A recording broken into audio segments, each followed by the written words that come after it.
I assumed my husband was away on a work trip, until he stepped out of the closet and caught me cheating with two men in his bed. What he did next left the three of us bloody, exposed, and completely shattered. I'm typing this from a motel room that has the scent of cigarettes and lost hopes. 6 months ago, I had it all: a lovely townhouse, a respected role as a contemporary art curator, and a husband who cherished me.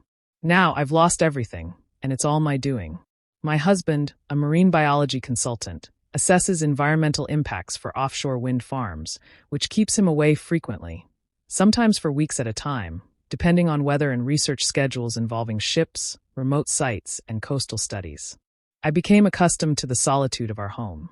I worked as a curator at one of the city's top museums, specializing in contemporary installations. I organized exhibitions, nurtured artist relationships, and managed acquisitions, my dream job. The loneliness crept in gradually. He would leave for another trip, this time to examine spawning areas off the Carolina coast or to observe migration trends near a potential turbine site. I'd return to our beautifully decorated space filled with art we had carefully selected together, pour myself a glass of wine, and feel the silence closing in. Working in a museum isn't a typical 9 to 5. There are openings in the evenings, late-night installations, and weekend fundraisers. My life was filled with passionate creatives, while my husband focused on fish populations and current measurements. We began inhabiting different worlds. It started with innocent chats. One photographer, Dimitri, had his work showcased at our museum 3 years prior, before I was married. We had a spark then, but I was professional now. When he reached out about his new series, I replied with more enthusiasm than necessary. Our discussions transitioned from professional to personal, then to flirtatious, and eventually explicit. The first time we met for drinks, I told myself it was for networking. By the second time, at his studio, I knew exactly what I was doing. The guilt afterward was overwhelming, but not enough to deter me from responding when he texted the following week. Then there was his friend Waken, who owned a gallery 2 hours away. Dimitri brought him to one of our events, and the three of us ended up at a wine bar, chatting about art, laughing too loudly, and being overly touchy. When my husband called from his research vessel to say goodnight, I stepped outside to take the call and then returned to let Waken put his hand on my thigh. I became skilled at deception, deleting texts, creating alibis, and scheduling meetings when I knew my husband would be out of reach. The museum became my cover. I'd tell my husband I was working late or had an artist dinner that ran long or an emergency with an upcoming exhibition.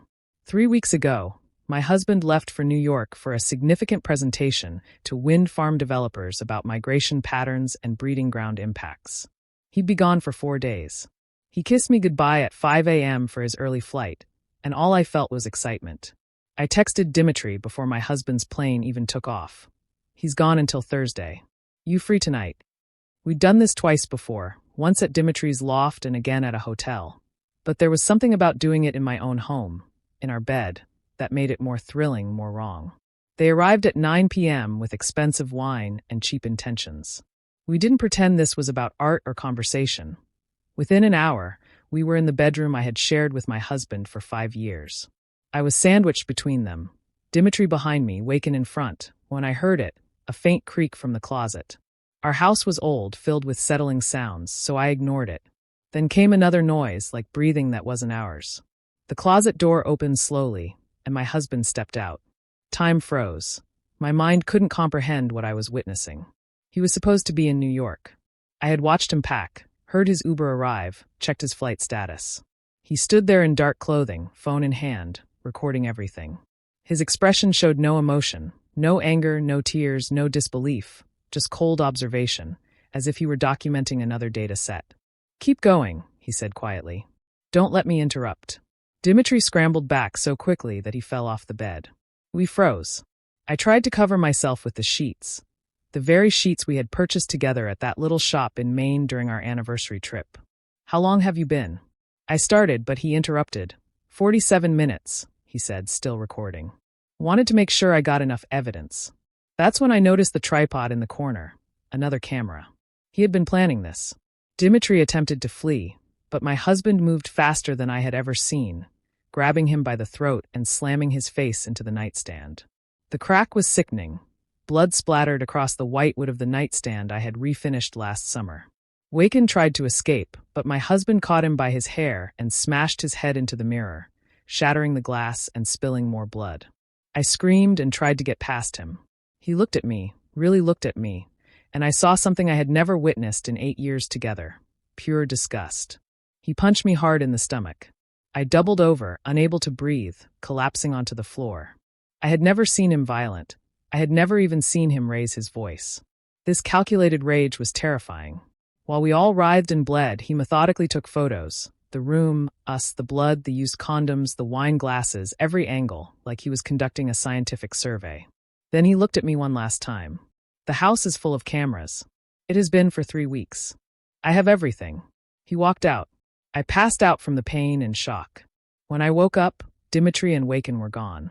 Blood still stained the carpet. The mirror lay in shards. My phone had 47 messages. My mother: "How could you do this to him, to us? Don't contact me." My father: "You're no daughter of mine." My boss: "Effective immediately. Your employment is terminated. Security will have your belongings packed." Each message was worse than the last. He had sent the photos to everyone: my parents, my sister, my boss, the museum board, our grad school alumni group, mutual friends, professional connections. He was clever about it. The photos showed us naked but not explicitly engaged in acts, revealing the aftermath, the blood, the destruction. Enough to ruin my life without crossing into revenge territory. Dimitri and Waken both went to the hospital and filed police reports, but when the full story emerged, that they were sleeping with a married woman in her husband's bed, and when their names got tied to the scandal, they dropped the charges. Dimitri's wife left him. Waken's gallery investors pulled out. My husband vanished. Phone disconnected, email bounced back, bank accounts emptied. The joint checking and savings accounts were drained to the legal maximum withdrawal. The house had been in his name before we married, the car too, a wedding gift from him. I spent that first night in my office, surrounded by the art I had dedicated my life to studying. Security found me there the following morning and escorted me out. No box of belongings, no final paycheck, just out. Update: 3 days later, I'm staying with my friend Theodora, who has given me 48 hours to find somewhere else after her husband said he didn't want me in their home. The museum world is small and rather insular. Everyone knows everyone. By day 2, I felt radioactive. Galleries I had worked with for years wouldn't return calls. Artists whose careers I had helped launch pretended not to know me. The contemporary art scene I had spent a decade building was collectively treating me as if I didn't exist. But the worst part: a process server found me at Theodora's with divorce papers, but attached was something else, a private investigator's report. He had hired a PI 3 weeks before catching us. The report was detailed: times, dates, locations, photos of me going into Dimitri's studio and leaving hotels. The PI had followed me for weeks. But here's what killed me. The report showed I wasn't as careful as I thought. My husband knew. He had known for at least a month. Every goodbye kiss, every "I love you," every normal dinner conversation, he was aware and was plotting. The report detailed 6 encounters: Dimitri 4 times, Waken twice, with timestamps and photos. He could have confronted me at any point. Instead, he waited, planned, set his trap. I tried contacting his workplace, but the research firm said he had accepted a position with their Australian branch effective immediately and wouldn't provide contact information. His brother called once, not to help, but to inform me that my husband had been documenting everything for weeks. Screenshots of deleted texts he had recovered, credit card charges I thought I had hidden, a VAR he had planted in my car that recorded me discussing my husband's boring fish job. He heard everything, including the times I laughed at him, believing he would never find out because he was too trusting. Then he hung up. My car, the one my husband bought for me, was repossessed today. It was apparently a lease in his name that he canceled. I have $1,847 to my name. Update 2. 2 weeks later, I'm living in a motel by the highway, the kind that charges by the week and doesn't ask questions. The divorce lawyer I consulted laughed at me. Actually laughed. With the evidence your husband has, you'll get nothing. No alimony, no property, no dignity. In my 30 years of practice, I've never seen someone document betrayal so thoroughly. Your husband has airtight evidence of infidelity. You're lucky he's only asking for a divorce. My sister finally agreed to meet me at a coffee shop downtown. She looked at me like a stranger. I warned him, she said. 2 months ago, I saw you at that hotel when I was meeting a client. I saw you kiss someone who wasn't him in the lobby. I told him that night, my own sister. But I couldn't blame her. She loved my husband like a brother. He had helped her through her divorce, lent her money for her son's surgery, been there when her ex stalked her. He cried, she continued. The only time I've ever seen him cry. Then he stopped and said, "Thank you for telling me," before he began planning. She slid an envelope across the table. Cash. This is from him, not me. He said you'd need it, and it's the last thing you'll ever get from him, $5,000. A note inside for the woman I thought I married. The art world has completely blackballed me. One curator position opened up in Arkansas, but they called my references. The museum director himself told them about the scandal that compromised our institution's reputation. Now I'm applying for retail jobs, lying about my work history. A master's in art history doesn't mean much at Target. Waken's girlfriend found me, showing up at the motel. Not to fight, but to thank me. You exposed who he really was. You saved me from marrying a cheater. Your husband sent me everything, she said, the photos, but also screenshots of Waken bragging about sleeping with me and planning the next time, laughing about my stupid husband counting fish while he counted how many times he made me come. I threw up after she left. Update 3. 1 month later, I saw him today. I was working my new job as a stock clerk at a craft store, earning $11 an hour when he walked in. Not alone, but with a tall, athletic woman, laughing at something he said. He saw me, I know he did. He looked right through me like I was furniture. She was buying supplies for some ocean-themed classroom project. A teacher, of course. He'd date a teacher, someone stable, someone who wouldn't sleep with other men in his bed. At checkout, she was friendly and unaware of who I was, making small talk about the materials. He stood behind her, silent, as I handed her change. Our fingers briefly touched, his jaw tightened, the only sign he gave of recognizing me. As they left, she took his arm. That poor girl looked so sad. I heard her say, "Some people create their own sadness." He replied, "My manager cut my hours this week after finding out about my past. Apparently, Googling employees is common now." The museum scandal comes up as the third result for my name. The divorce will be finalized next week, uncontested. I get nothing except my maiden name back. My parents still won't talk to me. My dad had lunch with my ex-husband last week and posted about it on social media with the son I should have had. Dimitri sent one message. "You ruined my life." I didn't reply. What was there to say? That he ruined mine too? That we ruined our own lives? That my husband just lit the match on a fire we had already built? I drink now too much. The motel manager knocked last night, telling me to keep it down. I was crying too loudly and disturbing other guests. Update 4. 3 months later, Rock Bottom has a basement.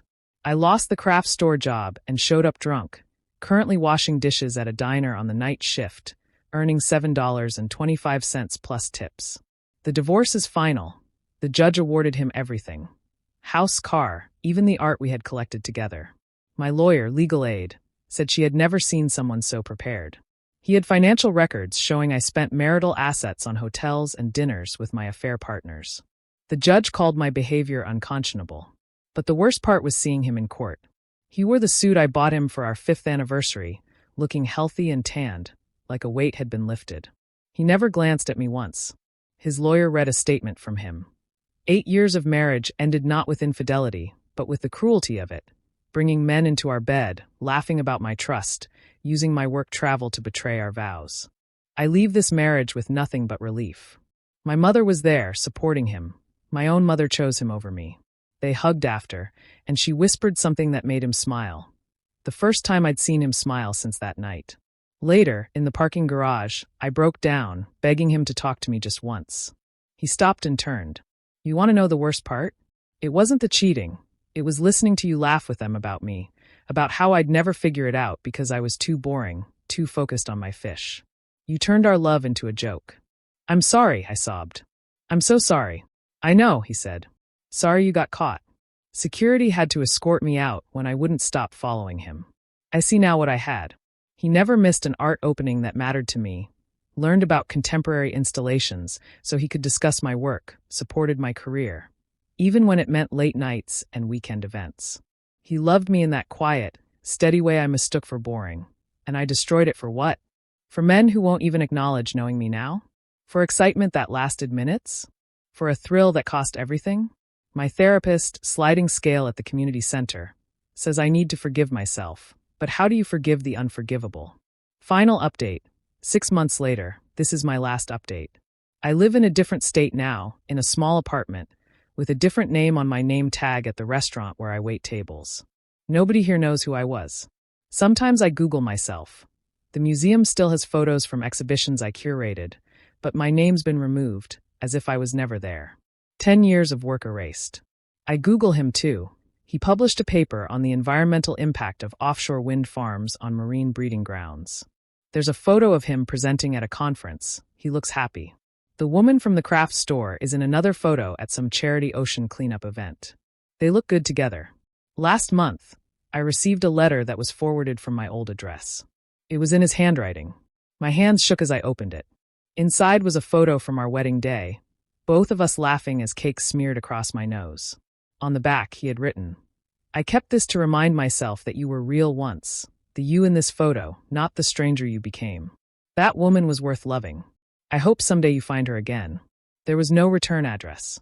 I carry that photo everywhere, not because I hope we'll reunite, that bridge is burned, but because it reminds me that I was capable of being someone worth loving. That person might still exist somewhere beneath the selfish, cruel individual I became. I don't date. I don't trust myself when men flirt at the restaurant. I think of my husband documenting everything from that closet, patient, prepared, destroyed, but still dignified. To those reading this, I'm not seeking sympathy. I destroyed a good man who loved me. I humiliated someone who trusted me completely. I turned our home into a crime scene and our marriage into evidence. My husband didn't ruin my life by revealing what I did. I ruined my life by doing it. Some mistakes you don't come back from. Some betrayals cut too deep to heal. Some consequences you carry forever. Learn from me. Whatever you're considering risking for a thrill, it's not worth it. The excitement fades. The shame is eternal. And to him, if he ever reads this, you were never boring. Your steady love was never less than their fleeting passion. Your fish were always more interesting than their pretentious art talk. I just realized this is 6 months too late. Edit. Comments are locked. I know what I did was unforgivable. I'm not defending it. Yes, he had every right to document it and leave. No, I don't expect sympathy. I'm living with the consequences every day. That's the point. To those asking, no, I haven't tried to contact him. He made his boundaries clear. The least I can do is respect them now. And yes, I'm in therapy, working on understanding why I did what I did. Why I threw away something real for something meaningless. But understanding doesn't equal absolution. Some things you break can't be fixed. Some people you lose don't return. I'm sharing this as a warning, not a plea for forgiveness. Choices have consequences. Mine cost me everything. Story 2. Hi, sorry, this is my first time posting, and I'm not sure what to do, so I'll just dive in. I'm using a throwaway because I'm sure my actual account is being monitored, and also fake names. So, I'm a 32-year-old female, and my husband is 33. We've been arguing a lot lately about my old stalker. For some background, back in college, when I was 24, I dated a guy, let's call him Fred, for about 2 months. Fred was interesting, to say the least. To save time, let's just say he had several red flags, so I broke things off. Fred acted like he didn't care, so I thought that was the end of it. A few months later, I started seeing Fred everywhere. I'd spot him at the grocery store, my nail salon, my favorite restaurants, etc. I thought it was just a strange coincidence, so I let it go. A year after our breakup, he began messaging me, claiming he was happiest with me and missed me dearly. I called BS and blocked him. Things escalated from there. Fred changed numbers each time I blocked him, created new social media accounts, and I kept seeing his car everywhere. I attempted to get a restraining order against Fred, but since he hadn't physically harmed me, they couldn't do anything. A few months later, while walking to my car at night, Fred happened to see me and offered me a ride home. I declined, saying I had my own car, but he got out and tried to push me into his vehicle. I punched him and ran to my car, managing to drive off without him following. I tried again to get a restraining order, but it was basically his word against mine. They issued a temporary restraining order, but that was it. I was terrified to go outside and deleted all my social media accounts. Thankfully, a close friend, let's call him Pete, stepped in to defend me. He threatened Fred, and I finally stopped hearing from him. I felt free and gradually got back to my normal life. Now, fast forward to the present. I'm married to my husband, have graduated from college, and we live together in a house we bought in a nearby city. Sadly, a month ago, Pete passed away in his sleep, and I was heartbroken. I had known Pete since high school, and he was my closest friend. Honestly, I'm still struggling to cope with his death. It's hard to believe he's gone. But guess who heard about his death? That's right, Fred. He found out and resurfaced. I received texts from Fred a few days after Pete died, and I now see him everywhere, insisting that we talk. I just walk away and ignore him. I reported him, but nothing has happened, so I deleted my accounts again. Friends have told me that Fred has been asking around about me, inquiring if I've moved, what I'm doing lately, and if I have other social media accounts. I'm honestly terrified. I moved after college, but somehow I encounter him at my gym, grocery store, park, etc. It truly feels like he never stopped watching me, and it's unsettling. I've shared everything with my husband, but he dismisses my fears, saying I'm overreacting or just changing the subject. I argue that he doesn't care, while he counters by asking what I expect him to do. He insists that Fred doesn't know where we live and that we can just change gyms. My husband suggests I change my routine and avoid certain places, saying it's no big deal and that Fred is harmless. I'm like, he tried to force me into his car. How is that harmless? My husband has been distant since this began, and I feel alone. I don't want to inform my friends, fearing they'll tell Fred, and I can't reach out to my family as I'm not in contact with them. Of course, my husband seems indifferent. I need advice. What should I do? Am I overreacting? Should I just change my gym and routine as my husband suggests? Part of me wants to move entirely, but another part questions why I should have to uproot my life because of him. Can't he just leave me alone? It's been almost 10 years, and I want to move on from this. Should I talk to Fred, hoping he'll finally leave me alone? Update. Small update and more information about my stalker situation. I'm still new to posting on Reddit, so for the first part of my post, it should be on my account. My friends don't talk to Fred, and they're aware of the situation. Fred has reached out to them, randomly asking about me, and they've reported and blocked him as well. Now for the update. Last night, I had a serious conversation with my husband one last time. I sat down and explained everything again, expressing how scared I've been and that he needs to take this seriously. I wanted him to understand how frightened I felt, not just from Fred, but from him as well. His lack of support concerning my safety is making me question our marriage. I even asked if he would act if I was found in a ditch. He was silent the entire time, staring at the floor. We sat in silence for a few minutes before I got up to pack my things. My husband broke down and cried, apologizing, saying he'd make things right. He explained that he didn't want to overreact and scare me more, but in reality, that made me feel isolated. My husband had been looking into Fred without my knowledge and discovered where he lived and worked, even finding Fred's family contact information. He wanted to gather more details about Fred before reaching out to a lawyer. We're both taking some time off work to get organized, getting a lawyer, and compiling evidence of Fred's harassment. We're also seeking a therapist to discuss this situation and our marital issues. I have some voicemails Fred has left me, and I genuinely believe he's lost it. I have an iPhone, and you can see voicemails from blocked numbers. Some of the messages are incoherent gibberish, while others sound as if he's having a conversation with me. He says things like, "Oh yeah, babe, I get off work late, so tonight won't work." Or, "I'm off, so you can come pick it up right now." It sounds like he's having a discussion, but it's just him, and it's terrifying. My husband feels bad and is trying to comfort me. He has apologized repeatedly for making me feel isolated and has been more supportive. Currently, he's checking my car for anything that might reveal my location to Fred. I'll keep you posted on any developments or if anything else occurs. Thank you for your advice and support. I wasn't sure if I should make an update, but I decided to anyway to possibly get more advice. Thank you to everyone who offered guidance and encouragement. I finished listening to the book, The Gift of Fear, and it opened my eyes to a lot. Now for the update.